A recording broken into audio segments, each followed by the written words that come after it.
we're back. Took a little Thanksgiving hiatus. It was wonderful. Spent some time with family, friends. Enjoyed Thanksgiving.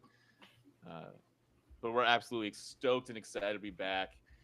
College football championship. We got every single one of these conference games coming up. The CFP playoffs are in vogue. Uh, Heisman talk. Hit the games. It'll be a good show. As always, joined with Texas Pete and Old Chisholm here. Old Chisholm, why don't you tell us about today's presenting sponsor? Well, folks, for those of you at home that don't know what the beautiful can that I cracked to start this episode is, no free ads, by the way, is Fresca. It's the perfect drink for everyone. If you're a health nut, wanting to count your macros, get a little bit less sugar, but you still need that carbonation, and you're also an alcoholic, brother, you got both of those beverages in the same can. And that brings us to our sponsor of today, and that's Fresca. All right. The drink that you forgot existed until you saw it in the back of a gas station cooler next to a single taquito and a Gatorade from the Bush administration. But you grab it anyway. And suddenly you're thinking, hey, maybe life isn't so bad. Maybe I will hit that plus 230 same game parlay. Let me tell you something. Fresca is the only beverage on earth that tastes like a grapefruit went to heaven, met God, came back and said, fine, I'll refresh these dumb fucks one more time. All I know is Fresca, it's the perfect drink for a gambler. It's zero sugar, zero guilt, zero consequences. It's more than we can say for half the decisions that we make on our Saturdays on a week-to-week basis. So do yourself a favor. This is way too long of an ad read, Fresca. Send us better shit next time. Next time you're settling in to watch your bet lose in the most excruciating way possible, crack open a Fresca. It won't fix the heartbreak, but it'll make you feel a little bit classier while you suffer. Cheers. Wow. Fresca's all over the place. It sounds like a non-alcoholic Four Loko, the way they're describing that. Yeah, less than 1% juice. You're going to have a guilt-free night if you put Fresca in first. They are delicious, though. They are phenomenal. If you haven't had one in a while, I highly recommend to go get one. And if you're new to the Fresca game, that's okay. Admit it. You know, not all of us grew up and our neighbor had Fresca in his garage fridge that you could go snack. I know that was a big part of my life. I know it's a big part of Running Back Jones's life as well. So we were fortunate enough to get introduced early, but it's not too late. It's never too late to get into the Fresca game. All right, let's get it. Woo! Gentlemen, Texas Pete, Old Chisholm, how's your Thanksgiving? Did you make a trip to any garages during your Thanksgiving this year? What is it about the garage storing device that just it's the best? I actually didn't go into a garage. And now that you mention it, I haven't been in a garage, a singular vehicle garage, like attached to your house in a long time. Like I have one in the bottom of the building that I live in. But that doesn't count as a garage because you need the garage fridge in order to be a garage. And I haven't been in one in a minute. Snowblower in there, some shovels. You need shit on the walls, random tools, loose pieces of wood in the corner that may or may not be used again. Maybe some crown molding thrown in there. Multiple projects happening simultaneously. Depends on what you're feeling that day or which zone you're assigned to by the boss. At least one bicycle. Hanging, ideally. I like the hanging. Yeah, classic. That hasn't been taken down in like 12 years. Correct. That's at least two. Yeah, correct. At least 2 or 3 sports balls in there. You know, Could be a football, could be a deflated basketball, could be a couple baseballs laying around. Soccer ball just covered in dust. We don't play that shit. I don't have a soccer ball. Yeah. I would get a J thing to be able to just have one of those loose nets, where you can just fill a bunch of balls, throw it over your shoulder. You want one? Just to have one of those, just in general. Maybe I might order one. Put some balls in it, throw it over my shoulder, walk around ball town. Sack. Are you looking for a ball yeah, sack? It's kind of like a ball Mr. sack. Jones? Yeah, sure. All right. It's like a sack to carry your balls. I think that's in the budget. I think we can get rent money ball sacks for everybody. Like mesh ones, yeah. Yeah, let's get mesh like ball the sacks. Mesh jerseys. Yeah, there you go. Yeah, Those things yeah. can be dangerous, though. You got to be careful with them. The pennies. Never know when a ball sack might take a life or a finger. That will and can happen. We got to get a note out to Loaded Rubber Corporate and get on the ball sack game. We need more protection down below. Could be a good collaboration there. Yeah. I see the vision. Yeah. So your feast, Thanks. you guys' feast week was fulfilling to say the least. Rivalry week, you get to spend some time on the couch, eating some good food, enjoying the Bunch of time fall on the days. Although I couch. think snow was in the forecast for much of America. Got a lot of producer Frank time over the holiday, so it was great. I had a ball. I'm sorry to hear that. All right, well, let's get into it. We can start a lot of places. It's a loaded week. We're going to do a little bit of kind of like rent money, college football, Spotify wrapped later. There's the college football playoffs, which frankly, the rankings, it's all consuming. Maybe we start there quickly and then we'll kind of hit into the games. But any first impressions with the college football rankings? It is a jumbled mess. I know Al Jolson came on recently and was giving his take around Notre Dame and their viability for the playoffs. A team that Texas Pete has a ticket on from our very first episode of the year. But I do sense some confliction out of him. How do you guys feel about the Irish and where they stand? It feels like they might be one of the most kind of just, I don't know, out in the open teams. Like you don't really know what's going to happen to them as much as everybody else is kind of defined. Yeah, I know Chisholm obviously is probably going to be chiming in after me here, being in the Irish faithful. But just to, I guess, lay some facts out there for the crew, the Notre Dame is currently ranked 10th in the college football playoffs. They got knocked down from the 9 seed last week. Alabama replaced them after they won the Iron Bowl against Auburn. So that was a big shock. What's that? In thrilling fashion, Texas Pete, just gritty. Thrilling fashion. So that puts them right on that cutoff spot, which is assuming it brings in a handful of variables. I guess I don't want to go off on a tangent too much, bringing in the SEC championship game as well as the Big 12 championship game in here.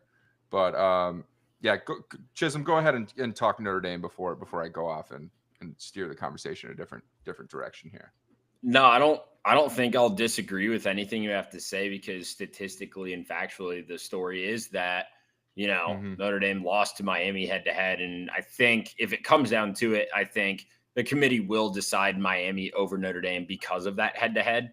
You saw it happen this week, and this is actually what I want to lead with. Alabama should have probably been ahead of Notre Dame the majority of, if not all of, the regular season. You have the luxury of putting Notre Dame there at that time because, they did look better. They didn't get handed a loss. So what? But knowing that Bama is, contending with conference play in the SEC and they've made it to the SEC championship against all odds. Don't know how the hell they did that. But here we are watching another Georgia-Bama game coming up. But I'll say this. Miami and Notre Dame should both be in the playoff. That's the contention of any time that I will discuss or be pro Notre Dame in the playoff. The assumption here is being made that they will inevitably jump.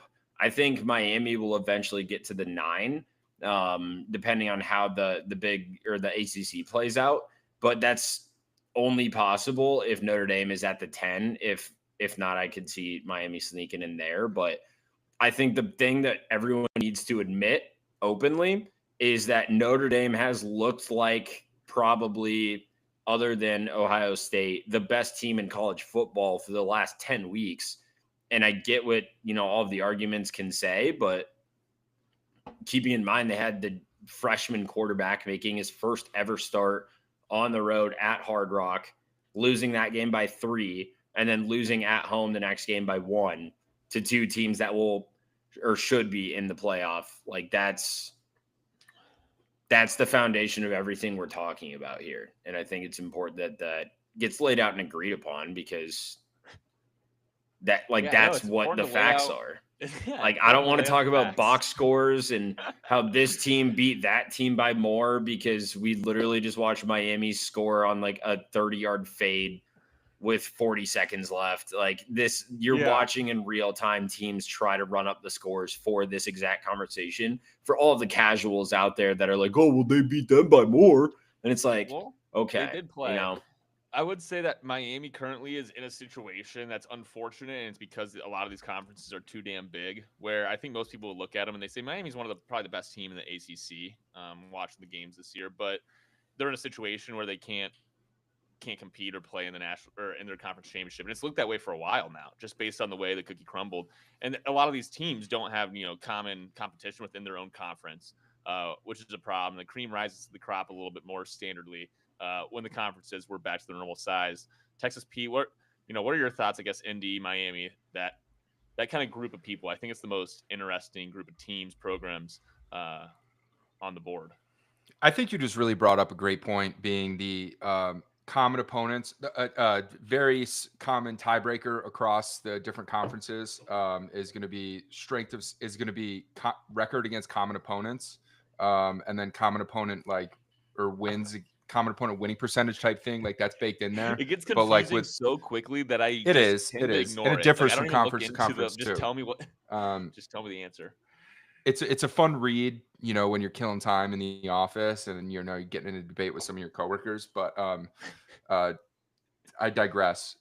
100%. Just this conference expansion is like, this is like an unforeseen, I guess, type of consequence where you get into these situations where clearly, like you said, Miami is clicking, and these guys probably deserve to be in the top 12 teams in the college football conversation, but that's just ultimately not the format of the playoffs, right? You're going to have your top 5 conference champions that are going to be in there. So that's typically going to be Power 4 and then one more G5, G6, pardon me. But although there could be 2 G6 in here, depending how things shake out, which we might get to when we cover the ACC game, which would be absolutely exhilarating. But I think that downgrade for Notre Dame in this last week is just kind of brutal. I mean, they took care of business and did what they need to do, but the shadow committee behind the oak panel doors in their conference room has decided that, hey, this is our cutoff team. There's a handful of ways that things could break during conference championship weekend that would guarantee them out, which is a very uncomfortable spot to be in, considering that you have rattled off 10 straight. Texas Pete has a season-long future on him, so he's kind of pulling for him. But ultimately, you know what? If you really wanted to solidify your way in, win one more game and you're in there. So it's like you can't be pointing fingers when you're a 2-loss team bitching about not making it. I completely understand if you're a 1-loss team in a Power 4 conference. Absolutely, you have all the right to gripe. But in this situation, it's like, you know what? You need some things to break your way, and that's kind of where we're sitting right now, and we'll see where it pans out. Yeah, and now it's probably that's the whole thing. Good of a time as any. If you didn't watch the college football playoff, college football rankings show presented by Goodyear on ESPN Sports Television Network, 30-minute show made for TV. The rankings are Ohio State's 1, IU is 2, we got Georgia 3, Tech 4, Oregon, Ole Miss, A&M, OU, Bama, ND. Fascinating, only 5 of those top 10 teams are playing in the conference championship this year.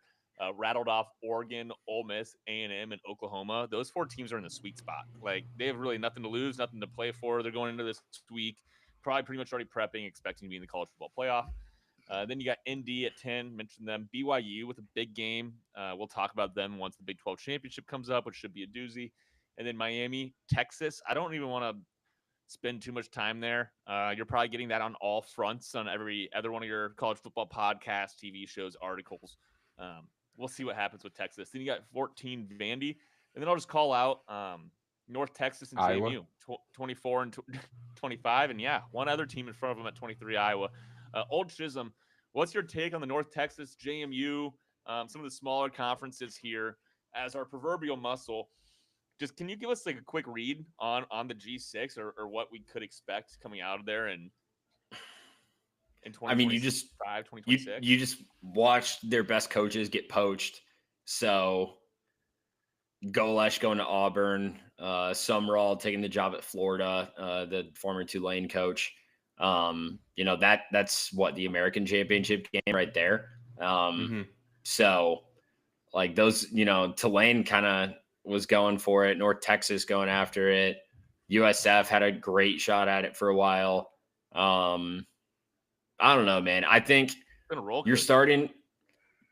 I think this year made me sad until, if you guys recall, I think it was last year, very early, I said there's a chance that we could get 2 G6 teams in a playoff, and everybody immediately shit on me. And they're like, no, you're insane. There's no way. And now here we are looking down the barrel of a potential 2 G6 squad. Tell me about this scenario. I don't think I've read much about this. So if BYU loses, correct? Is it BYU based?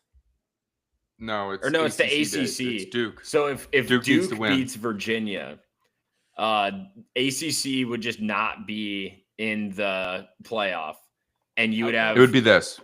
You'd have 2 G6 teams as the 11 and the 12 because the ACC wouldn't have a high enough ranked team as a conference champion to represent the 11 or the 12 spot, essentially. Correct.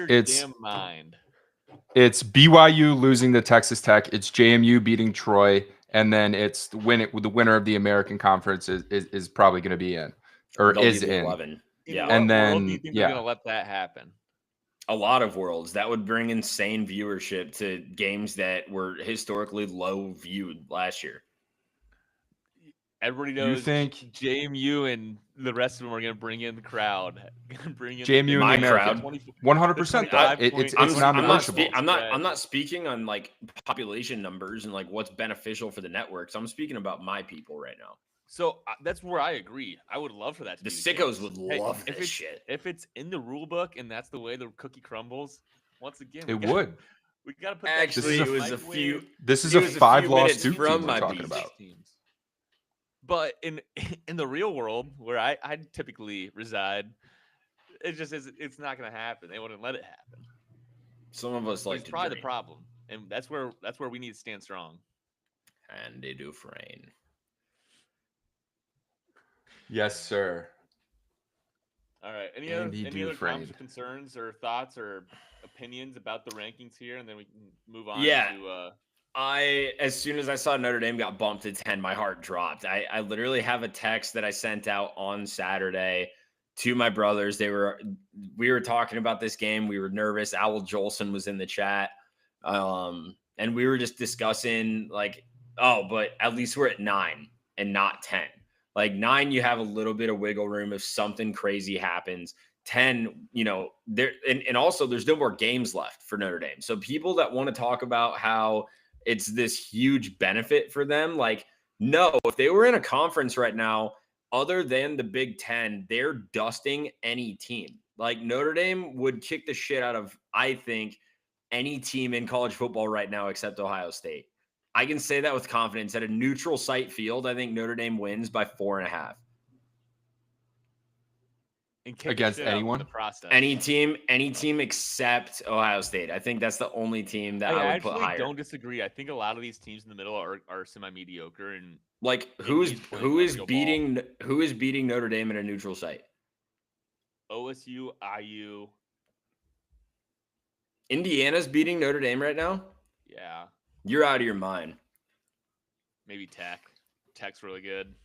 No shot. No shot. And I don't care. Like, we'll find out if they get in. Yeah, that's the thing. Olsen's got you radicalized. No, I'm just speaking factually. Like the eye test. I'm an eye test say guy. Things and say speaking factually. Like that just makes them fact. Look at every game Notre Dame has played as they've let their quarterback develop.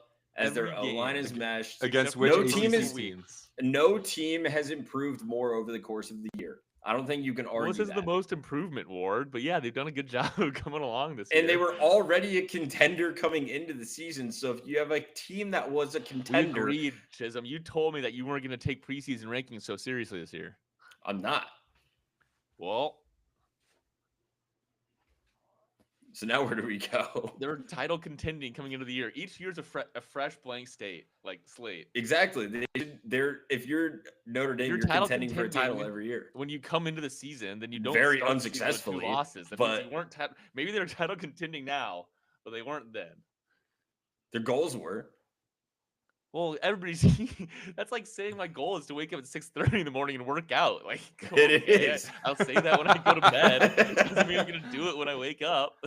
It is your goal. Yeah, that's a goal. It is reality. It's the goal. It's not wrong. Your goal is fact your goal, or fiction. Man. That's your goal is to win a national championship if you're a college football. It's a goal. That's my goal. That's every factual. day I wake up. And every day I wake up and I say, I factually, I want to win a national championship today. You say I factually want to win a national championship today? No, not verbatim. Oh, man. Okay. Well, there you have it. Nothing CFP else rankings. sticking out in the ranking, in the CFP rankings. There's a lot of movement that's going to be happening come conference championship games. We touched on a handful of them already, but my last thing on the CFP, Iowa's only 4-loss team listed in the top 25, by the way. So like factually, that's the best 8-4 team of all time in the country. Of all time. God, I am so deep into the conspiracies with these rankings. I almost think that they're like, well, we have Iowa ranked at 23, so you can tell that a good loss, is different than a bad loss. I think everything they do is just cover up to try and explain. I don't think they have a process, and they get really nervous about people picking holes in it. And everything they do is just trying to cover their tracks. But all right, here we go. We got the conference championship previews. I must be in the front row. Miller Lite. All right, Friday night. We got Friday Night Lights. It's been a while. Should we tell them Texas Pete too? I think as we go into, we're gonna bet every spread here. Friday, Saturday, the G6 teams, the power conferences, and this is gonna be our main central focused bet of the year between the three of us. Competition. If it goes well, then maybe we'll up the ante during bowl season. At least Chisholm wants to. But I feel like this is a good place to start. So we're gonna bet them all. Tiebreakers to be determined. Maybe we'll hash that out at the end of the show. And the guy with the two. So it's about not getting last. We're gonna have two winners. The two guys that have the best record. Pick something for the last guy. For them to purchase, or maybe they can even purchase it for them, but you will get reimbursed up to a reasonable amount. We're not going to be going crazy, and they're going to get something off Facebook Marketplace for them in their neighborhood. I don't know if you spend as much time on Facebook Marketplace as the three of us do. We enjoy sending each other ridiculous, obscene things that people are trying to sell. Sometimes for a high number too, high value. Alvin the Chipmunk outdoor statue comes to mind, around $450. 6-footer. It's like a steal. It's not up on Facebook Marketplace anymore. Obviously, somebody bought it, but that's gonna be the competition here. So somebody's gonna end up with something that could become a family heirloom, picked by the other two winners through Facebook Marketplace. Should be a good time. How are we feeling, boys? And it has to stay in it has to be presented and put in like a good spot in your house. So like people, if they come over and visit, they will be seeing this thing. So think about a corner table stand, a little statue, a little knick-knack type thing that sits on your countertop. The Ark of the Covenant. It'll be a point of discussion. Dude, yeah, great call. Like a replica Chisholm. A really poorly constructed designed nativity scene. Yeah. And they're all like Native American or something. Like a tribe that it doesn't even make sense geographically. They're like this was on the other side of the world. What? I don't know. I've been trying all year to try and get. I just opened up Facebook Marketplace. This is bad podcasting, but there's like a life-size Dobby statue oh my out God. There. Dude, so something like this. On your ass. You've been looking at a lot of just heard me. That's content crazy. On Marketplace recently. Dude, we got we all Dobbies. I think that's rare life-size Dobby. Wow. What is a life-size Dobby? I'm trying so much on Facebook Marketplace, but when I do, I only put the most ridiculous comments. Like putting rare before something is just hilarious. I have no idea if it's rare or not. Mythical pull. I like seeing that one in the feed. I do as well. Well, I've been trying to get Mrs. Jones into college football all year, but when I explained this one to her, I think she's going to be more dialed in to these spreads than any other weekend. So starting on Friday night, we got Kennesaw State versus Jacksonville State. Jacksonville State is 2.5-point underdogs. We're going underdogs tonight. Troy versus JMU. Troy is 23.5-point underdogs. And then North Texas versus Tulane. Tulane's 2.5-point underdogs. And then lastly, probably the game of the night, UNLV versus Boise State. UNLV's 4.5-point underdogs. So those four games are playing Friday night. If you had to pick one, I mean, we got to bet them all. But if you had to pick one to watch or one to focus on, Chisholm, any of these stick out to you? I mean, we got the Mountain West to the late night. Give me the quad box. I'm rocking the quad box on Friday night. But to answer your question, because it was a great question, Mr. Jones, give me dude, I normally do like the Mountain West, but I would much rather watch this North Texas Tulane game. I think the American is going to be a hoot and a holler this year. John Sumrall, obviously, getting the job at Florida. We just mentioned that. The Mean Green Boys up in Denton, Texas, fighting slavery and apparently their own conference's referees. But then also, quick shout out to Kennesaw State, only their second year at the FBS level, making it to a conference championship game. Good on them. Good for that program. Huge. And they're favorited in that game as well. So that's going to be my first play. My actually from Kennesaw, shout out. Whoop whoop. But also that will be my first play. I'm rolling with the boys. They got that black and gold concept down pat, and I respect the shit out of a black and gold team, as you well know. Give me Kennesaw State for -2.5. Love it. I'm going to take Kennesaw State as well, just based off that comment I made earlier about my Destin neighbor. I don't get a lot of ties to either of these schools. Jacksonville State, school formerly known as Dion U. But, this could be an opportunity for Texas Pete to go the other way. I don't think he's done a lot of research into this one, but we'll find out with his pick. He hasn't. I'm on Kennesaw State as well. I took it earlier today. I'm in an office pool type thing where we're doing this. So I'm going to stay consistent on that one. I love that. So we're going to scratch that game, which leaves 7 out there. So let's root for a tiebreaker. Who put that one out there? One of my coworkers who's been running it all season long manually. He'll send an Excel out on like Tuesday with like 20 games, and we've been doing pick'ems the entire year. That's a great way to kill time in the workday. Yeah. That's smart of him to do it that way. So it's like you're forced to dedicate on Excel too. He's just like, and exactly crunching numbers again. Right. Yeah. What a genius. Does he run the March Madness bracket too? That guy's fantasy football league must be a nightmare. Dude, even if the team drafts online at home, he still puts all the pieces in on a big board. He's got his own personal big board. He's got his wife running the stickers. He's like, Julio Jones. I don't know why that's the first name that came to my mind. He's like of NFL executing players, trades and like also moving people's lineups based off the waiver wire. He's got magnets. It's not stickers, it's magnets because it's fluid. I just had flashbacks. A guy like that would probably have it pretty dialed. You're right. All right, we got Troy, James Madison next up. I mean, this game does have big game here. I don't even know what I was gonna say there. I was looking for. I don't either, but I liked where you were going. I was in the car. I was building the beat. I was like your dog. You were like, want to go for a ride? And I'm like, fuck yeah, dude. You don't know where we're going. We're just going around the block, but I'm having the time of my life. Ramifications. That's maybe the word. Here we go. Minutia. Because if James Madison wins, they're probably most likely in the college football playoffs. So who do you guys got in this game? I'll go ahead. I'll stake my claim on Troy. I think we confused them. I think the pressure is going to be mounting for James Madison. It's just too much. They've had a big year. But they're going to try and make a statement. They've been really good on both sides of third down this year. But, yeah, I don't know. Nothing more than vibes. Give me Troy. So in this one, James Madison has a fucking long shot at making the playoffs. They're currently ranked 25th. They are below both of the American Conference Championship contenders in North Texas and Tulane.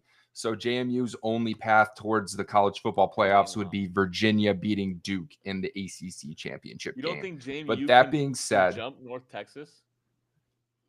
No, no. Whoever wins that game, you think will be ahead of them. Got it. Correct. Yeah, and the American champion is my opinion. Yes. So that being said, JMU needs to play balls out in this game regardless if they want to give themselves just a prayer of making it somehow. It's not going to happen, but like they're playing for everything here. They're right there. They're so close. They can fucking smell it. So I think JMU goes all out for this game. I love their team total. I don't even know what it is. Like I said, they're 23.5 point favorites. Totals at 47.5. I'm going to take JMU's team total over because they're going to throw the kitchen sink at them. And I'm also going to lay the 23.5 for JMU. It's You're making a lot of sense me. Here. It's crazy to me because the kitchen sink thing, I was just thinking about that in my head, and I was going to say that because I was trying to remember how to say it, and then you said it. Yeah, 100%. Now that you guys are both thinking that, now I'm kind of back on Troy. I'm coming even harder on JMU then because it's potentially Bob Chesney's last game as the JMU head coach. He would coach this team in the playoff if they make it there, but he did just get hired by UCLA. He's going to take over out in the city of lights. There you have it. But because of that, go ahead. Like it's gonna be balls to the wall. They're just gonna go out there and just air raid. I mean, I would assume they're just gonna try and get as many points as they can because fuck it, one last ride, final dance type shit. But last dance, sorry. Fuck it. If you're in We're for done. a good time, check out Deshaun Foster's when he became UCLA's head coach. That's a good one. Just talking a lot about the land of sunshine, being in California. It's one of my favorites. Hello. And then let's go over to the Mountain West here. This is one of the inconsequential games, but we got UNLV versus Boise State. Boise is 4.5 point favorites. Totals at 58.5. Do you guys remember last season when UNLV's quarterback hit the transfer portal after they were ranked in 5-0? Do you guys remember? Matthew Sluka. Where's he at this year? Do we know where he went? I believe he went to Tulane. And he got benched for he's on the bench for the BYU quarterback that moved over there. Retzlaff, right? Yeah. Jake Retzlaff. Huh. So this guy that quit on his team when they were 5-0 and ranked, transferred for a better opportunity and then got benched. First of all, great Paul Chisholm. This guy's on his game tonight. We appreciate that. I don't feel too strongly about either one of these programs. When you see Boise State out there, obviously they made the playoffs last year. They got some caliber there, but 4.5, this is a wonk line. That's right in that middle ground of, who knows what the hell is going to go on. So I'm going to take UNLV plus 4.5 here.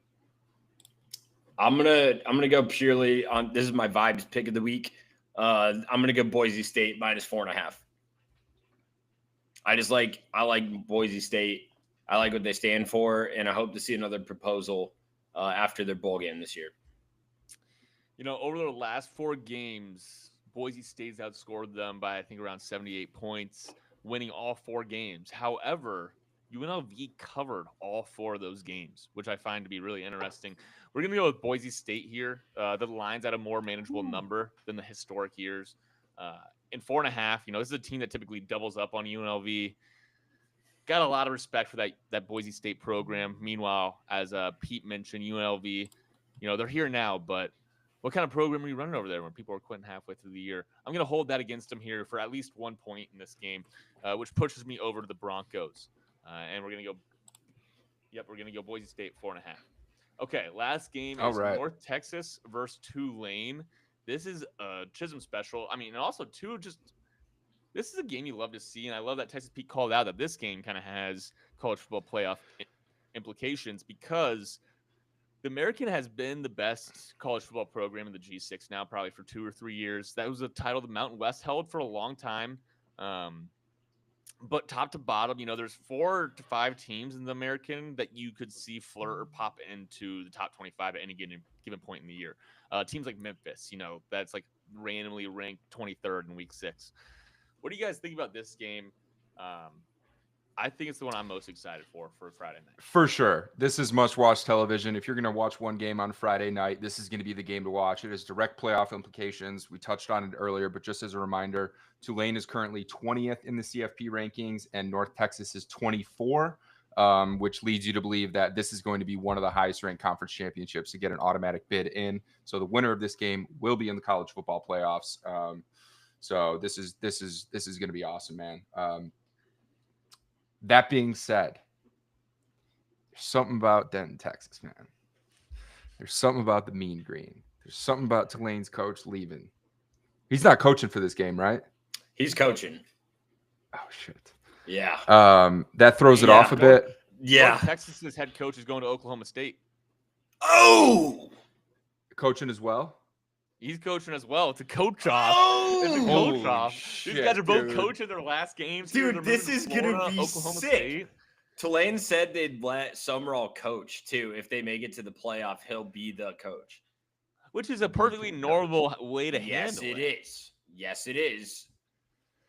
However, when you're Lane Kiffin, we won't do that right now. But yeah, it is must-watch. I'm getting another Fresca.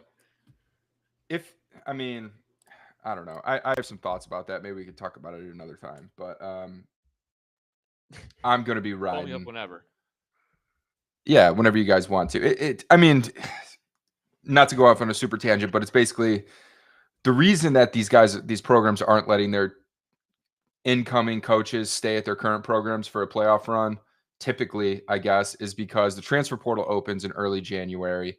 So that's your opportunity. You need a couple of weeks to be able to plan stage and see what you need, what your roster turnover is going to look like, see what with an incoming coach, coming into your program, there's going to be a lot of turnover in your roster. So there's a lot of planning that goes into that. So I completely understand that. Do I think it's a broken system? Yeah, probably. But also you guys got to remember these are student athletes. So it's got to align with the semester schedule as well, which is, the part that everyone's like, oh, why don't they let them coach? That's exactly what it is. So if they were to totally just completely move this transfer portal window, that would put it in like the middle of a semester. So it's like, are these guys not even students anymore? Funny. Or like, what's the point? TP, it's funny because I think that is so ridiculous, but it's also literally the only last thing that is tying these students to schools. Like in 20 years, it could just literally be like, you come play for Alabama, but it doesn't really matter when you're enrolled or what or how, and you don't even have to take any classes. So I think what it is, the transfer portal is open. I think it's January 4th through the 16th or something like that this year. I was reading an article on it. So I think that's the window, but also there's a caveat in there where there's a 5-day grace period. So the national championship, which is in January 20 something. There's a 5-day grace period after your last game. So if your team made it to the national championship, you have 5 days after the national title game in order to enter the transfer portal or receive players coming in the transfer portal as well. Wow. So there's something important just to point out. If you really want to drop something on your homies back at, when you're hanging out, let you know that you know ball. So wait, the national champions, are they allowed to bring in recruits while they're still playing for the portal or no? Yeah, I think you can kind of do whatever you want. Like, can you mix and match? Yeah, last year I remember Oregon had a couple players that were I'll look it up. leaving the team during the playoffs. And you can't just be not doing it. No, I get that, but I'm saying, is Oregon recruiting players and bringing them in while they're in the playoff? I'm sure it's in a different fashion, but the recruiting director is definitely on the beat, and he's definitely doing all the things that recruiters do. But I bet you're probably not getting the hand-to-hand handshakes with Dan Lanning during the playoffs. No, 100%. You would be I'm if saying, they weren't. Could recruits sign with you like they could with other schools if you're still playing and they're not, yes, i.e. But I playoff. think the argument would be in some ways that being in the playoff disadvantages you for that portion, right. which that's is what I was about to ask. Right? You shouldn't get punished for doing a good job. So yeah, it's just the system is a fraud and the system is fucked. But either way, this is a non-system game. This is the best part about college football. We got two coaches, we got two teams vying for that last playoff spot to be Cinderella, to wear the slipper. And I'm stoked. I got North Texas in this game. A variety of reasons that during that last diatribe, but cannot recall. Basically, both these teams are unreal against the spread this year. I saw that the Mean Green were 10-4. That was basically the only thing that got me fired up enough to bet them. I'm just going to be here, probably not betting them in real life, and just knowing that, hey, we got some decor on the line here with the Facebook Marketplace bet. All right, Pete, Chisholm. Pete, were you on Tulane, or I don't know, Tulane, Chisholm? I'm on North Texas. I am on Tulane in this one. I'm a Summerall believer. I also really like how hard the market is slamming North Texas. And if you recall, the The last time that I thought I had the slip on these fucking Mean Green, they did me so dirty against USF. I will not fall victim to that again, to this team in particular. And was also told that Chisholm is not Denton, Texas. Or Denton, Texas, sorry, is not Chisholm personified. I was told through the grapevine. So I will be on Tulane. I will be on the city of New Orleans, and I will be on the train if given the opportunity. All right. Love it. Well, Pete, do you want to take us? That brings us over to Saturday. Yeah. Yep. Whoop, whoop. 5 games Saturday. Starting here, should we start with the juice one? It's the kicking off at noon Eastern. Big 12 championship game. BYU versus Texas Tech. Texas Tech clobbered BYU in the regular season when they played. Thus, they are 12.5-point favorites here. I think they were 10.5 in the regular season too. And the total is at 49.5. Once again, direct playoff implications. BYU can shove a dagger through Chisholm and Notre Dame faithful's heart with a win. They are currently ranked 11 in the CFP rankings. Texas Tech is ranked 4, so it's safe to assume that these guys are Tech is going to be safe regardless of the outcome of this game. There's not going to be that drastic of a swing off a conference championship game. But BYU is playing for everything here. If they win, they are in the playoffs. They just retained their head coach, which was getting flaunted over the Penn State job, I think is what it was. There's a big Twitter saga going on about that. Crumble Cookies was involved and shit. I don't even fucking know. But massive, massive game here. But it just brings you back to the last time that they played, right? They lost 29-7, and it was a 22-point game, but it felt like a 42-point game. They just weren't in it from the jump. Kind of like Iowa and Michigan State last night in basketball. It just felt like one team had the better athletes on the field in that contest. But both these teams have come a long way. Yeah, absolutely. God, man. I'm gonna zig while everyone. Who picked first last time? I'm gonna stick with Texas Tech. I really just can't have BYU winning this game, and I really would like to see Tech do this handedly, try to secure themselves a top 4 spot in a bye. And I believe they're at 4, correct? Yeah, they are. They are at 4, yeah. And if they win this game, they'll have a bye. They have a lot to play for. Are they, they're guaranteed a bye if they win, or do they need to win by like a margin? 100%. They're already at 4, and they're not going to drop in the. I didn't think so. If you see the people, there's no one. Bama's not going to jump up from Indiana, 9 Ohio State to 4. They easily could if this is like a tight game and Bama just dog walks Georgia. No chance. 9-4 though. I don't think so. If they win the game. I don't think they're giving a 2-loss team a bye. They're not going to put 3 Big Ten teams in the first. Just Big Idea Central right here. I know. That's what I'm saying. They're not going to put 3 Big Ten teams in the first 4. Yeah, that move Oregon in. Oregon would move Georgia, up if Georgia loses to Bama, then there will be 3 Big Ten teams with a first-round bye. Yeah. Understand what I'm telling you guys? Bama will get moved to the 4th spot if they win this game. Though. That's okay. I understand. Texas Tech would move. Well, Bama would still have to win too, mind you. Texas Tech would still move to the 3. That's all I'm asking is it a guaranteed conference championship winner 1 through 4? It's guaranteed. If Texas Tech wins, yes. No, not ACC. If Texas Tech wins, they are not losing their like 1 through 4 have to be conference championship winners. No, because I think IU and OSU are going to be top 4 seeds either way. No. Yeah. What'd you say? What do you? All right. So just Indiana so we're and Ohio State will be top 4. Just so we're all clear here, different than last season. Last season was the highest rank. The highest 4 ranked conference champions got a first round bye. This year, it's just the top 4 teams get a first round bye. Just to clarify. Okay, that's what I was asking. Great clarification, Pete. Okay, thank you. There was confusion. I sensed it. There was. People were not happy about Boise State slipping into the 4 seed last year. Correct. Boise State got a bye last year? Yeah. Yeah. Because Penn State played SMU, and then Penn State played. Or was it Arizona State? Boise State. Boise State got a bye last year? There's no way. Redo it. They were like because the rule was the top 4 ranking conference championships, and then BYU happened to be ranked higher than the highest Big 12 one, so they got the bye.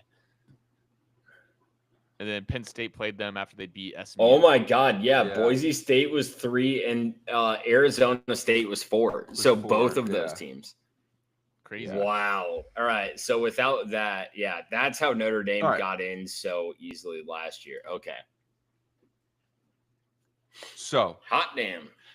All right, we can talk about moving after this. I mean, I don't see a world where Texas Tech, if they win, they're getting booted out of their first round bye. They're currently ranked 4th. Nor should they. So it's win and they will stay in regardless. I'm just throwing hypotheticals out. That at home, we cleared it up for you. I like to have fun. I like to have fun. Sue me. I like the movie Brother Bear, and I like to have hypothetical conversations with my friends. Sue me. But I love Fresco. If you got to pick a team here, I do know that A&M, we talked about it. We got to keep this one rolling. Or Texas Tech, excuse me. I mean, they dog walked in the first time, made the analogy to Michigan State, Iowa. But 12.5 is a lot of points. And I look at it and I go, oh, BYU should cover that. And I look at it again, I think, okay, actually, I think this Texas Tech team might just dog walk them. They've been dog walking everybody. They've been winning handedly. They're hot. They're playing against any team in the country. And that's why I'm going to go with Texas Tech here. Tortilla toss time, baby. Let's go. Guns up, Red Raiders. The Raiders have the best against the spread in the country this year. I think they're 11-1 against the spread. And straight up. I'm incredibly torn on this one because I know if BYU wins, then I lose my Notre Dame future. But at the same time, I could pick up one on you guys in this competition. So for the sake of the show, I'm doing it. I'm hedging here, and I'm taking BYU plus 12.5. Good man. I took them in a regular season matchup that turned out horrible. So let's hopefully they don't screw me again. All right, let's go over to some action, gentlemen. Coach, what do you guys say? You know, he's probably got a I'm never leaving. They're going to be fired up. That's exactly right. Bob fucking Chesney. Let's go over to some action, gentlemen. We have just all-time action names here, being Miami, Ohio, and Western Michigan. You know these guys are in the MAC. You know what I mean? Yeah. Sometimes it can be hard to place conferences for some of these G6 teams. You guys know Miami, Ohio is out here in the MAC. Big Ben University. Man, I guess I'll kick it off here. This is a flip for me, dude. I think Miami, Ohio beat Western Michigan head-to-head earlier this year. I think they're just going to do it again. So we're going to be taking Miami, Ohio at plus 2.5. I'm going to go on the opposite of you. I have respect for the state of Michigan, not the university, but the directional universities. I do have respect for those. I also just need to be on the other side of TP here to create more drama. And I like playing with Western Michigan sometimes on NCAA football after I've had a lot of beer. I'm going to go with a few reasons here. We're going to go with Michigan State. Western Michigan, excuse me.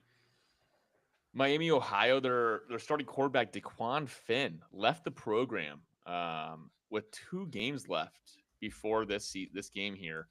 And he's looking at the NFL. And they went 2-0. They got a redshirt freshman, Thomas Bunggarner or something like that, in there behind center. And then can you say that last name again? What was that last name? Katowski. Yeah, that's the right name. I didn't know it. Bunggarner last name. I love that. Keep it up, man. You're a piece of shit. And then we got Gutowski here. Pete, how do you say it? Katowski with the G. And mind you, Thomas Gutowski is responsible for 81 points going out for over these last 2 games. I'm not in. He's firing. Against who? And then the other reason here Buffalo is and Ball Michigan. State. One of my very first bets ever placed in college was in East Asia, a classic place to study at the University of Iowa, where you could really figure out a few things about yourself on Western Michigan. So Don't know who gave me the hot tip that day, but we're gonna ride with the Broncos again here. We're gonna go with Western. Did it hit? Do you remember? Yeah, it did hit, and I felt really sharp. I was kind of like, dude, yeah, I'm on those Broncos. All right, here we go. Biggest game of the week. Should we get into it? Meat and potatoes. Nope, not yet. Yeah, okay. Georgia versus Bama. Bama's plus 2.5. Chisholm, I feel like you got to lead this one off. I am gonna stick with my guns here. I'm gonna stick. What's the line? I'm never wrong, always early. I'm gonna stick with my original pick from earlier in the year, which was Georgia. We got slighted on that. We were calling for DeBoer's head's meats on a platter, and then he came back and fired off a W against Kirby. I think Kirby gets this one back. Wants to make sure that they stay in that top 4. And also, I think wants to make sure Bama's not potentially in the playoff at all.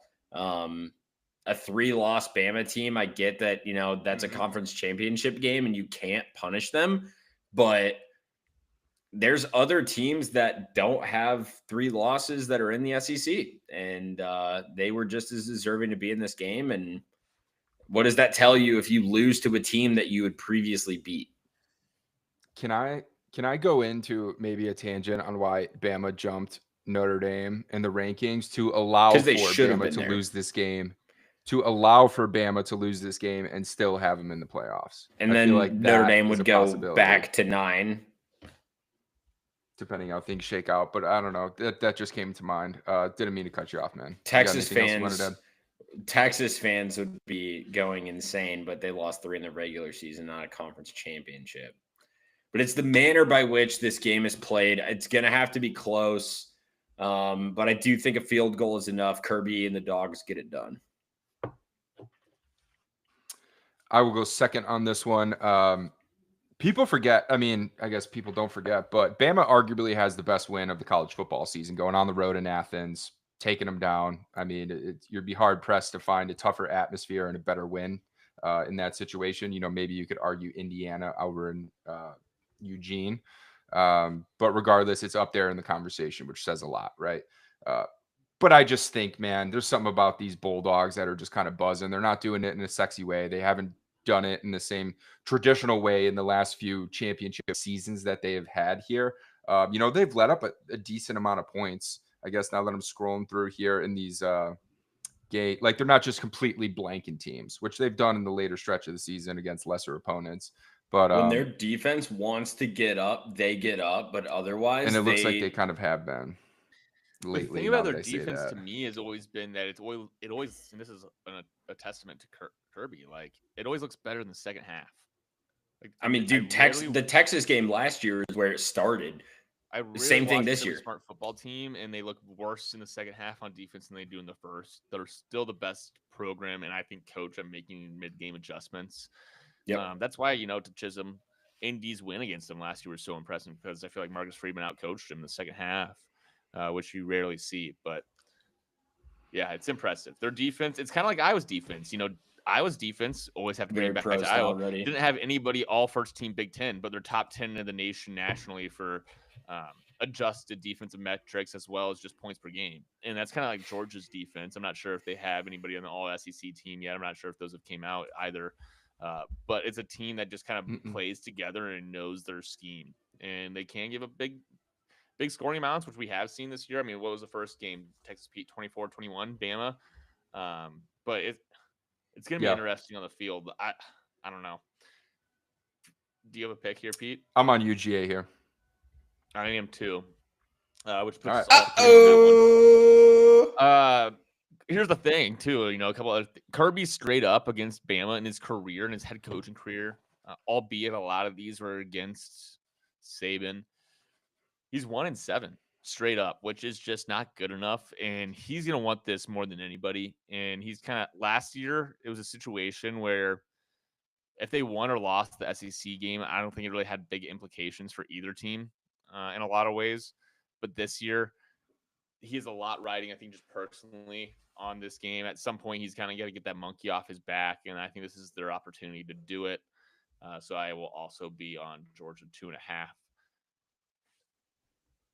Clean sweep. I mean, if Bama loses, though, it opens up a world of possibilities in the back end. If they win, it kind of clears things up in some ways. Indiana versus Ohio State. Ohio State's 4.5-point favorites. Texas Pete, why don't you just lead us into a little Heisman talk here? Because the leading two candidates will be playing in this game on the Big Ten Championship this Saturday. Yes, that's exactly right.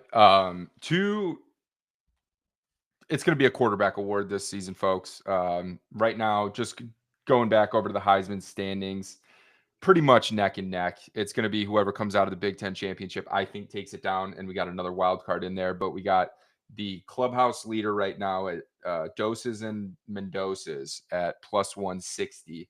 And then we got Julian Namsan at plus 220. They're right there. And then you got Diego Pavia, which snuck up there as a wild card at plus 170, which is crazy. He had a phenomenal win last weekend against Tennessee. But I feel like just being in the Big Ten championship game here, playing in the conference championship. Yep, Chisholm shaking his head over there. We talked about it earlier. Whoever's going to win this game is going to be obviously going to New York. I'm pretty sure that's where the Heisman ceremony is, right? And then also, nah, it's at the Heisman right? house, dude. They all get Nissans, right? Yeah, it's at the Heisman No, house, the right? Heisman house is Baker vacated Mayfield. this year, you fucking moron. What? I couldn't hear you. I had The commercials. Yeah, I said the Heisman house is vacated this year, and then I said something mean that I didn't mean after that, so I retract that from my original statement. But going back a couple steps, if you need, for some reason, if you needed a better reason to sit down and watch the Big Ten championship game between the number 1 and number 2 ranked team in the country, also know that there's probably a Heisman Trophy riding on this game. So, forbidding any, just complete shit show of, both quarterback play here, the winner will be taking home the trophy this year, which is freaking phenomenal. And I am so excited for it. This is where, okay. Oh my gosh, I'm gonna save some of this, but this should be on paper, and this is where the college football playoff and a lot of things that have changed in college football in the last 5 to 10 years. Like, imagine this game in the BCS championship era, where these two teams are both undefeated. In all likelihood, whoever wins the game is going to go to the national championship. Whoever loses is not. Whoever wins the game is likely going to have the Heisman Championship. Whoever is not. This would have been the biggest college football game possibly of all time. And here we are relegated to talking about Lane fucking Kiffin and, how many yoga teachers he's hanging out with and if he's going to go to LSU or not while his team is still playing football for a national championship. And this is where I've reached a bit of a breaking point with college football in the sense that everything else, the circus around it has become bigger than the show itself. And I'm so fired up for this game. It really is one of the biggest games I've ever seen on paper. Big Ten championships riding on it. I think as college football continues down the 12-team path, there's going to be a team that won the championship that year, and there's going to be teams that we remember as being very good. You look at college basketball, there's teams that you remember, even if they didn't win the national championship, like Frank Kaminsky, Wisconsin team. They lost to Duke in the championship. But that's one of those all-time teams and a team that maybe didn't win the championship, but you just respect and know and understand they did a lot that year. And this is kind of a game to solidify that status without winning or losing the championship, right? Like, you were kind of still the best team that year during the regular season. And sure, that's a made-up award, but it should count for something, right? Especially when you have to play 3 or 4 playoff games, injuries, things can go wrong, out of your control. So there's a lot on this line. So I'm stoked and fired up for this game. It's pretty much appointment television. Yeah, dude, it's like this one, but then also to the exact same extent with the North Texas Tulane game. Like, you're essentially watching, these are the games that matter the most. Like, you don't get to watch playoff caliber games often, which is why the playoff is held to such a high regard. But you get to watch at least 2 of those games this weekend, guaranteed. Like, that is what is at stake for both of those games, and one even more so with the Heisman on top of it. Like, if you're not absolutely fired up as a college football fan and you need to rely on Lane Kiffin stories to get you through your week, you don't belong here. You find go to the NBA. The NBA is great for all of that shit. Like, you can have drama, you can have off-court stories, you can have all of your bullshit on the side. You can have your cake and you can eat it too. let me enjoy the game of college football. Fuck yeah. Mr. Jones brought up a crazy point going back to the BCS era with this game. This wouldn't even be a conference championship game in the BCS era because they were both in the Big Ten East. So I just looked it up. Indiana has the tiebreaker against Ohio State based off of the strength of record 1 and 2, right? That's 1 versus 2. And then wins of Ohio wins. State. And then their wins of wins is higher as well, which is crazy. So that's like, just think about it. During the BCS era, would Ohio State even have a chance of making the national championship, being 12-0, but not playing in their own conference championship game because they get edged out by a tiebreaker for the Big Ten East champion? But also, those stats don't matter because you're if you're a top team, it hurts you to be a top team because your strength of record or strength of schedule, Chisholm, this goes back to my original point I made at the very beginning of the episode. The scenario you're talking about too, Pete, would never actually happen. They would never be in that kind of a situation where both teams would be undefeated and tied because they'd have to play every year because they're in the same portion of the conference because the conferences were normal sized and you had to play everybody on your side of the conference to see if you go to the championship. Woo! Either way, that's the place we've gotten in college football in some ways. We love college football. I'm never going to stop loving college football. But God damn it, it's making me feel old quickly talking about some of those glory days. Yep. You know what? That's another thing we should talk about. How many head-to-head matchups are there for the top 20 teams right now? Of all of the teams that are in the top 20, how many head-to-head matchups of those teams have existed? You have Notre Dame and Miami. You have UGA. I don't know if I could count all of them. I wouldn't start using your fingers, but there's got to be a handful. 1, 2, 3. There's been 4. a lot. There has to be 6, maybe. 30. That's crazy that it's not 15. It's gonna be at least. I mean, I haven't crunched the numbers, but I'm talking about just from playoff teams right now, or maybe even top 15. There's been 7. A lot of those SEC, yes, and a lot of those SEC teams played too. Mm-hmm. They duck each other as much as they can. They do. But all right, well, I gotta make a pick here. I'm gonna go with Indiana. I just think these teams are pretty evenly matched. I do think Ohio State's a wagon, but I also don't think Indiana's that far behind. So I'm just going to take the 4.5 points. Feels like this should be a 2.5 point type spread to me, at least. So we're going to go with Indiana. I think these teams are pretty evenly matched on paper. They both have stud receivers that can go up and make a play. Their quarterbacks are oddly similar. I think Sayan throws a prettier ball. To be honest, I love the way Sayan kind of throws the ball a little bit like Jordan Love when he's throwing his best balls that are layered over zone in the middle. And there's just a certain loopiness to it that I really enjoy. But the Mendoza kind of operates and plays like a guy that's been in the system for a long time when he's only been there for 1 year. And he makes these plays that remind you of the grittiest type of this guy just knows college ball plays that it's very impressive. And he makes big plays in big moments too when they've needed him this year. Which I don't know if I could say that for Sayan. They really haven't had a situation where they've been tested or battled. So I'll be interested to see how he plays in this game also. Outside of that, I'm just going to throw that out there, take Indiana. We could break this game down into a million pieces, but it's just going to be a good one. Cinema. I'm going to be on Indiana as well, purely because Ohio State won last week. And that means that their Achilles heel is somewhere out there still. Yeah, in a weird way, do you think that they've been pushing through the college football championship, which they won last year, won 4 straight games, into this year? Now they're on a 16-game winning streak to that Michigan moment. That loss last year to Michigan in some ways was so embarrassing and unpredictable and shouldn't have happened. It was 4 in a row, right? Something like that. Now they finally feel like they got the monkey off their back, and they weren't striving for, I'm sure they are, another championship, but they're striving to that next Michigan game. And maybe this is a letdown spot, knowing that either way they have probably a bye and a lot of game left. Right. They know as much this game really doesn't mean anything. I think it means a lot to Indiana, but I do think that Ohio State. They don't give a fuck. Hey, we lost to Michigan last year, and then we went on to win the championship. We know we don't have to win the last game to win the championship, and now we just did exercise our demons against Michigan.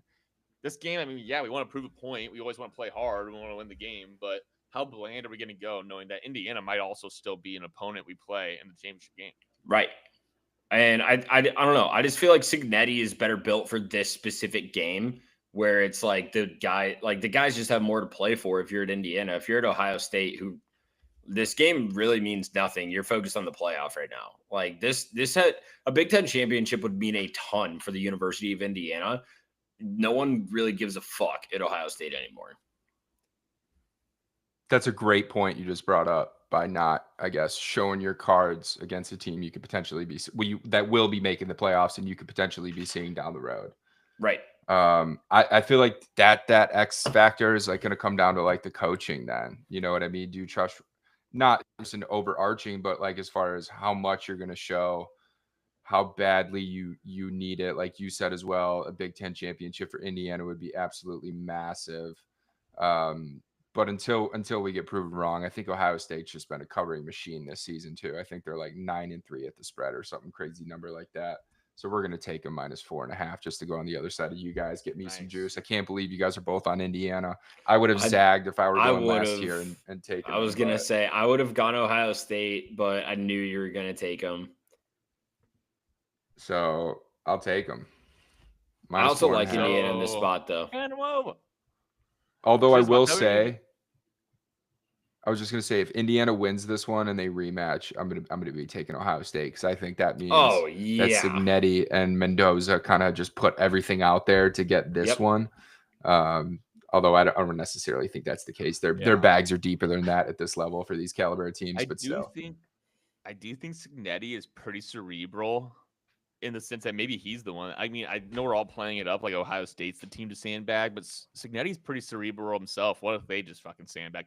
And the fact that we're having this conversation is so shitty and fucked, and that's what the problem is. And that's why we went on that whole spiel earlier about how important this game would have been and how great it would have been and how much conversation and buzz and all the important stuff. So that's why the lower level conference championship games are like genuinely more fun to watch.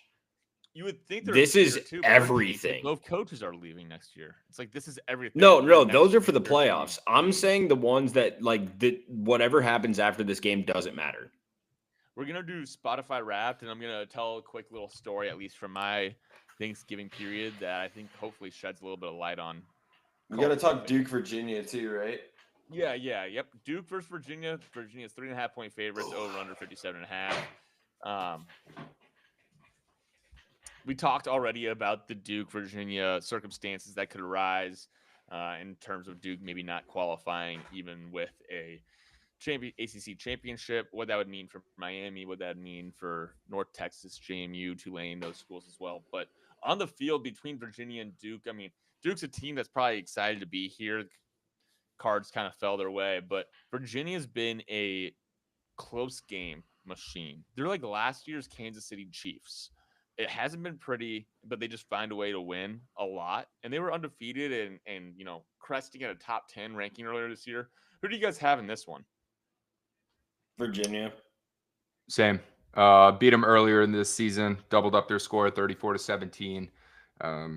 Just a 7-5 team is not winning a conference championship game in a Power 4 conference. God, there's too many flaws out there for them. And I'm not saying Virginia is a wagon. Granted, they are 10-2. They're 16th ranked team in this college football playoff standings, but I don't want to see Duke win this game. So this is just bet with my heart, taking Virginia -3.5. I think is what it is. I can't see Duke win this game. I refuse to see it. No. I just don't even know what to say. Because I kind of think I want to take VA too, but is that being bad? Is that being bad that I'm not? No, it's for the competition. All right, I will be on V of A. I'm looking through our picks here. V of A, I think baby. we're all on the other side of the two guys, maybe one time. So I think it'll come out to be right. With a good conscience, I don't know if I can take Duke for those reasons that you said. But we're gonna do it. You know what? This could be a defining play. We'll go with Duke. Hearts doesn't have to be in it. We're just gonna have to be a little bit of an oddball. Love to be a contrarian. Love to play devil's advocate. Go Duke. Okay. Now we're gonna do boom, conference championships are over with. We'll come back next week and we'll recap them real quickly. Your Spotify Wrapped maybe came out today. It is exciting. It's not, I wouldn't say I'm a kid, on Christmas or a kid looking at candy when your Spotify Wrapped comes out. But as you know, a frequent listener to music, I like it. It's fun. It is a snapshot of your year. You get to talk with some friends. All three of us here, we got the crazy little label recruiter because you like talking about music with your friends. Pete, we're gonna do a little bit of a college football Spotify Wrapped. We're each gonna pick some kind of made up funky category that you might see in your Spotify Wrapped and apply it to college football. Do you have anything you want to pitch about Spotify Wrapped or go into straight into the ball? Yes. We do, but I also want to give a big shout out to our faithful listeners. We've been receiving screenshots of your Spotify Wrapped showing your your most listened to podcasts, and Rent Money has been on there, which is absolutely fucking extraordinary, boys. I think this was the first season that I saw that coming our way, which was pretty fucking killer. So we appreciate all of you guys who are listening week in and week out. Keep running that shit up. Come on, guys. That's fun. That's just good fun. And if you guys are listening to this, go ahead, tweet it at us, and we'll be sure to toss you guys a retweet for sure. I'll send you shirtless pictures. All right. So this goes back to a little bit of lore, Pete, real quick. Our second year in, we didn't have a lot of listeners, but we had a weird 15 to 20% listener base. I don't know if it was that high, but it was enough to raise your eyebrows. In Uruguay, could never really pinpoint or understand why the people of Uruguay caught on. Rent Money. But if any of you are out there, just like college football, and you're listening from the good country of Uruguay, salute. Thank you. Tweet it at us at Rent Money Burner on X. Is this how you're learning English? Would you like to be pen pals? Yeah. Chisholm said he was going to do a lot of voices tonight, but mainly he's just been doing the voice of Chisholm. So I did. I snuck up Morgan Freeman in earlier, but it didn't go the way I wanted it to. You didn't have a Uruguayan. You didn't have a Uruguayan. Uruguay. Speech, kind of impression on hand. No, I'm not. No. Maybe next year. Maybe. Yeah, Pete, lead us off with a little Spotify Wrapped here. Yeah, so I'm sure if you guys got your Spotify Wrapped this year, you get your categories, your most listened to song, your most listened to artist. Well, we have one here on Rent Money Pod that is pretty consistent across the board. These are names that come up very often. That's going to be the most talked about players on the pod this year. These are going to be guys may not be in the limelight on every college football podcast, but they sure are on ours, and they are in our hearts too. So it changes season to season. We all have our sweethearts. But I think the number one guy this year was our beautiful Prince Haynes King. I mean, this guy, we're talking about him week in and week out. They were in the running for the ACC championship for Georgia Tech for a good chunk of the year. And he's just a great bet. You get him into overtime. You don't want to play him because he will beat you. This guy is phenomenal. And then just going down the list of a couple names here, but then feel free to, if you guys want to chime in and maybe present a couple of them. But Arch Manning, this was primarily in the early season. This is the first 3-4 weeks when he was really struggling. They opened up with a loss against Ohio State week 1. And we're like, hey, this is his first time starting and leading the program. Give him some slack. And then he continued to struggle. So this guy has been talked about primarily earlier in the season, but it was definitely beefed up here a lot. And then the last one those guys, I mean, I would love to just chime in and talk about the songs you selected or the people themselves. Haynes King, he was a burgeoning superstar last year. And now, he just kind of came over the hump. He was like a guy who maybe he's an artist that was slipping in last year. Then all of a sudden he's your number one this year, right? Like he's got all the top songs. Haynes King, a well-known commodity, but now we know him well, right? Like we have listened to all the albums, and we listened to the live tapes. We listened to his EPs. And then you got Arch Manning too. Like that's another one. We threw a lot of criticism his way. Chisholm, I feel like you can take a bow. I feel like preseason Chisholm was spot on with a lot of what we saw from Arch, including the growing pains and how he has, I think, gotten to a point where he's. I don't know, more than serviceable, but it wasn't just like day one, this guy's going to come in and dominate, which is what kind of Chisholm forewarned us of.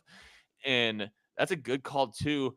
If I had to like bring it back to a song, maybe it's one that I didn't like at first, and maybe I thought was like maybe a little corny, and then it kind of like won me over in some ways too. It's like okay, Like I can get Gangnam along with Style. you. Now it's like out, yeah. Now like I'm not gonna maybe play it on my headphones, but if I hear it out in public, like I can get along.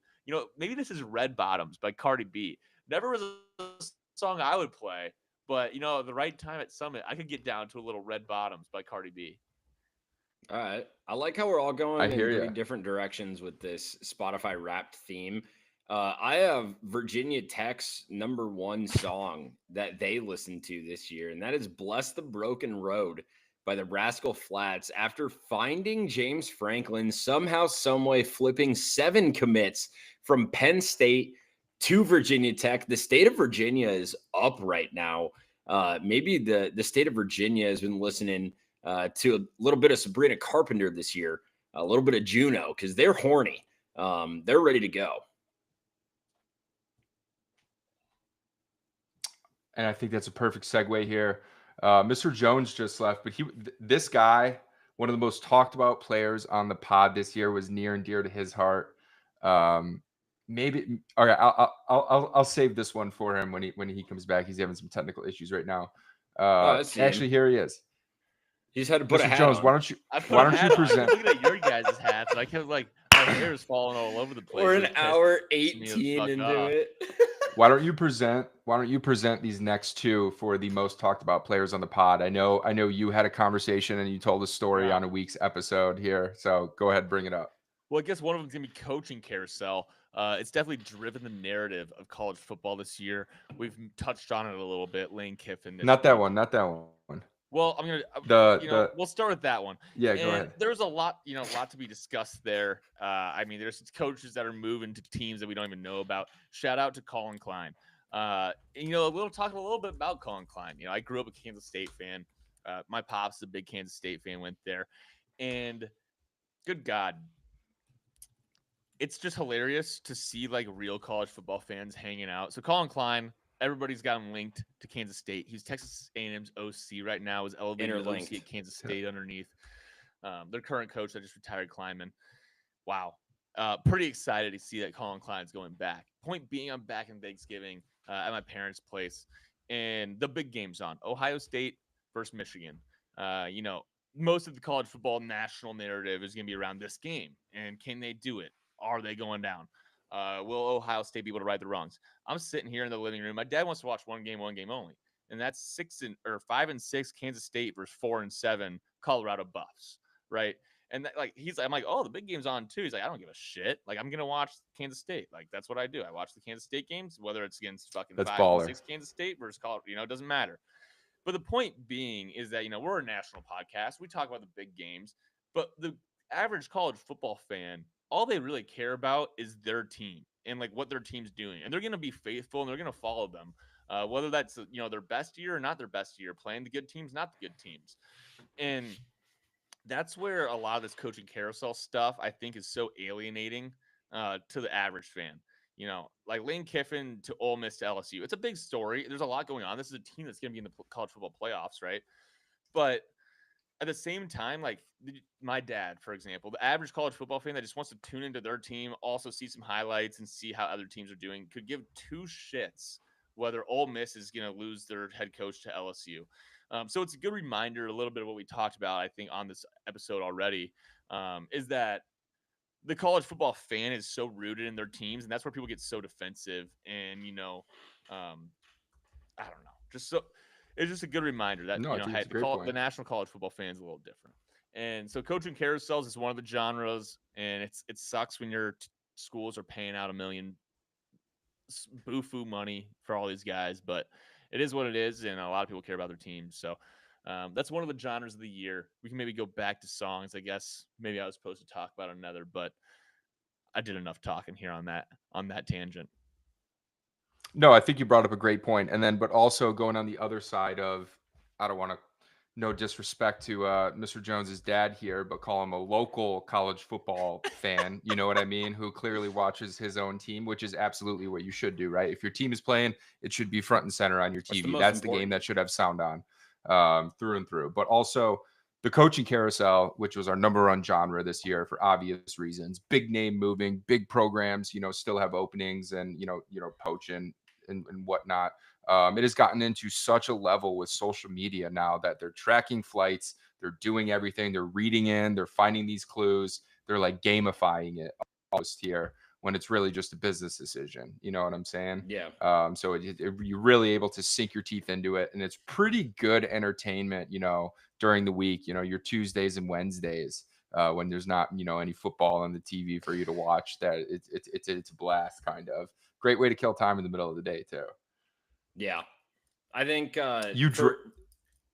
for everything that we've said and done so far, it's good for us to finally start giving Ray of Light Jones, father of Run It Back Jones, a little bit of credit here and a little bit of karma coming his way. Is it Ray or Rays of Light? Rays of Light Jones. I don't know. I think he's a great guy. He's a hell of a basketball coach. It's good to see he gets his time and, whatever he wants on the TV on a Saturday.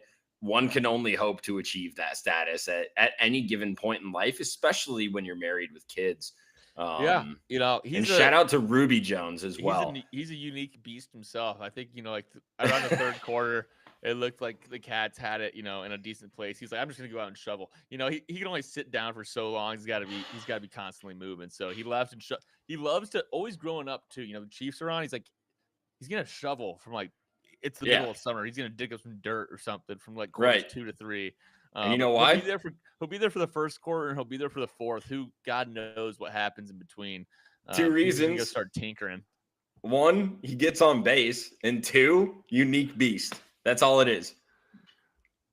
He seems like the type of guy that would be there for you in a pinch too. You know what I mean? Really bail you out of a sticky situation. If you were in need, he could definitely pull up. Like if your buddy's in jail or something like that. Hypothetical scenario here, but hypothetically say it's your bachelor party weekend, right? And you have a bunch of your buddies, and that is I kind of gave a spoiler, and that was going to be my genre was bachelor parties. Man, did I have fun talking to you guys about that. All the different characters that you could be. Maybe one of those characters should be, the Ray of Light. The guy that's, always there in a jiff. If you need something done, he'll make sure that he gets you to where you need to go. Say somebody, gets in trouble, and no one's sober enough to go and bail him out. Ray of Light's there to be the Ray of Light. Rays of Light. Something he would do for sure. Yeah. That's a good genre. Less college football oriented, but still, key to the pod. Nobody's more of a bachelor than Texas Pete. And Texas Pete, you got a couple more songs for us to hit? I'll talk. Go ahead. You guys take it away here. I covered my piece. Real quick, bachelor parties. The funniest thing is that the guy that's on the party, he's not necessarily a bachelor. Huh? I guess I don't know. Yeah. He's very much not a bachelor. He's taken. Yeah, he's very much not a bachelor. But for sure, man. Bachelor parties are so old school and long. It's well, this guy's not married, so he's a bachelor. He's a I will say bona fide bachelor. Of all of the negative connotation that comes around the divorce rate raising in this country, it does imply the return of or maybe not the return, but the forthcoming of an actual bachelor party, which is becoming single. Food for thought. Oh my God. A divorce party should be called a bachelor That's party. the bachelor party, right? That makes so much more sense. Yeah. Mind blown, man. What should we be calling the bachelor party? The bachelor party should be called a husband, some kind of husband, some kind of taken man. What's a better way to say that? Husband youth camp. No, it sounds a little petty. All right. Bonding time. No, that sounds a little kinky. Yeah, you're right.